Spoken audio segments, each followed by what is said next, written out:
ನಾವಿವತ್ತು ಕುರಿ ಹಿಡ್ಕೊಂಡು ಜಾತ್ರೆ ಮಾಡಕ್ಕೆ ಹೋಗಿ ಉಚ್ಚಂಗಿದುರ್ಗಕ್ಕೆ. ನಮಸ್ಕಾರ ಗುರು, ನಾನು ನಿಮ್ಮ ಹುಡುಗ ಕಿರಣ್. ವೆಲ್ಕಮ್ ಬ್ಯಾಕ್ ನಮ್ಮ ಇವತ್ತಿನ ಲಾಗ್ಗೆ. ಇವತ್ತು ನಾವು ಹೊರಟಿದ್ದೀವಿ ಉಚ್ಚಂಗಿದುರ್ಗ ಅಂದರೆ ನಮ್ಮ ಮನೆ ದೇವರಿಗೆ. ನಮ್ಮ ಚಿಕ್ಕಪ್ಪ ಅವರು ದೇವ್ರು ಮಾಡೋಕ್ಕೆ ಕುರಿ ಹಿಡ್ಕೊಂಡು ಹೊಂಟೀವಿ ನೋಡ್ರಿ ಉಚ್ಚಂಗಿದುರ್ಗಕ್ಕೆ. ಅಲ್ಲಿಂದ ಕುರಿನೆಲ್ಲ ಟ್ಯಾಕ್ಟ್ರಿಗೆ ಹಾಕಿ ನಮ್ಮ ಚಂದ್ರನ ಟ್ಯಾಕ್ಟ್ರಿ ಬಿಡು ಬಾ ಅಂದ್ರೆ ಅವನು ಡೈಲಾಗ್ ಕೊಡ್ದ. ಇವ ಯಾರೇ ಇವನು ಯಾರ್ಯಾರು ಬರ್ತಾರೋ ಮರೆ ಈ ಮನ್ಯಾಗ. ನಮ್ಮ ನಡೆ ಉಚ್ಚಂಗಿದುರ್ಗದ ಕಡೆ ಅಂತ ಹೊರಟೇ ಬಿಟ್ವಿ. ನಮ್ಮ ಕ್ಯಾತು ಕೆಳಗೆಲ್ಲಿ ಜಾಗ ಸಿಕ್ಕಿದ್ರೆ ಅದಕ್ಕೆ ಸಿಂಟ್ಯಾಕ್ಸ್ ಮೇಲೆ ಹೋಗ್ಕೊಂತಾನೆ. ನಿಮ್ಗೆ ಯಾಕೆ ಬೇಕದು ತಿಕಾ ಮುಚ್ಕೊಂಡು ಹೋಗಲ್ಲ ಒಳ್ಳೆ ಕಥೆ. ನಮ್ಮ ಚಂದ್ರನೊಂದು ಹೆವಿ ಡ್ರೈವಿಂಗ್ ಸ್ಕಿಲ್ ನಮ್ಮ ಟ್ಯಾಕ್ಟ್ರಿ ಸೈಡ್ ಹೊಡೆದು ಹೋಗೇಬಿಟ್ಟ. ಕೊನೆಗೂ ಉಚ್ಚಂಗಿದುರ್ಗ ತಲುಪೇ ಬಿಟ್ವಿ. ನಾವು ತಲುಪೋ ಅಷ್ಟರಲ್ಲಿ ರಾತ್ರಿ ಆಗಿತ್ತು. ಅಲ್ಲಿಂದ ಲಗೇಜ್ ಎಲ್ಲ ಇಳಿಸಿ ನಾವು ಹೋಗಿದ್ದೆ ಅಡವಿ ಆಲಮ್ಮನ ದೇವಸ್ಥಾನಕ್ಕೆ. ಅಲ್ಲಿಂದ ಬಂದು ಊಟ ಗಿಟ ಎಲ್ಲ ಮಾಡ್ಕೊಂಡು ಮತ್ತೆ ಬೆಳಗ್ಗೆ ಎದ್ದು ನಾವು ಹೋಗಿದ್ದೆ ಉಚ್ಚಂಗಮ್ಮನ ಗುಡ್ಡಕ್ಕೆ. ನಮ್ಮನು ಅರ್ಧ ಗುಡ್ಡ ಹತ್ತ ಅಷ್ಟರಲ್ಲಿ ಸುಸ್ತಾಗಿದ್ದ ಅಲ್ಲ.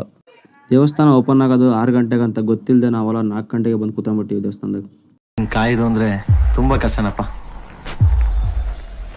ಕಾಯ್ದೆ ಯಾವುದು ಸಿಗಲ್ಲ. ಅಲ್ಲಿಂದ ಹಂಗೋ ಟೈಮ್ ಪಾಸ್ ಮಾಡಿ 2 ತಾಸು ಕಳೆದ್ವಿ. ಆಮೇಲೆ ಗೇಟ್ ಓಪನ್ ಆಯಿತು, ಒಳಗಡೆ ಹೊರಟಿವಿ. ನಾವು ಹೋಗಿದ್ದು ಮಂಗಳವಾರ ಬೆಳಗ್ಗೆ, ಅದಕ್ಕೆ ಫುಲ್ ರಶ್ ಇತ್ತು. ಅಲ್ಲಿಂದ ಕ್ಯೂವಲ್ಲಿ ಹೋಗಿ ತಾಯಿ ದರ್ಶನ ಮಾಡ್ಕೊಂಡು ವಾಪಸ್ ಬಂದ್ವಿ. ಮುಂದಿನ ಕಾರ್ಯಗಳು ಮಾಡೋಣ ಅಂತಂದು ವಾಪಸ್ ಹೊಂಟಿದ್ವಿ. ಅವಾಗ ಒಂದು ಆಶ್ಚರ್ಯ ನಡೀತು.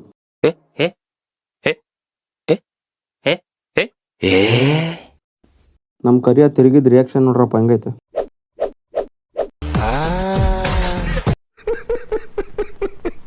ದರ್ಶನ ಮುಗಿಸ್ಕೊಂಡು ವಾಪಸ್ ಬಂದು ಕುರಿ ಹಿಡ್ಕೊಂಡು ರೆಡಿ ಮಾಡ್ತಿದ್ವಿ ಕೊಯ್ಯಕ್ಕೆ. ಕುರಿ ಕೊಯ್ಕೆ ಬಂದ್ವಿ. ಇವಾಗ ಮಟನ್ ಕಡೆಗೆ ಸ್ಟಾರ್ಟ್ ಮಾಡಿದೀವಿ. ಇನ್ನೇನು ಮಟನ್ ಕಡೆದೆಲ್ಲ ಮುಗೀತು. ರಾತ್ರಿ ಉಂಡು ತಲೆ ಸುಡಕ್ಕೆ ಸ್ಟಾರ್ಟ್ ಮಾಡಿ ನೋಡಪ್ಪ. ನಮ್ಮ ಅತ್ತೆಗೆ ಟ್ರಾಲೆಗೆ ನಿದ್ದೋಗೈತೆ. ಈ ಕಡೆಗೆ ನೋಡಿದ್ರೆ ಸೂಜಿ ಮತ್ತು ನಮ್ಮ ಕರಿಯ ಹೊಡೆದಾರಕ್ಕೆ ಸ್ಟಾರ್ಟ್ ಮಾಡ್ಯಾರ.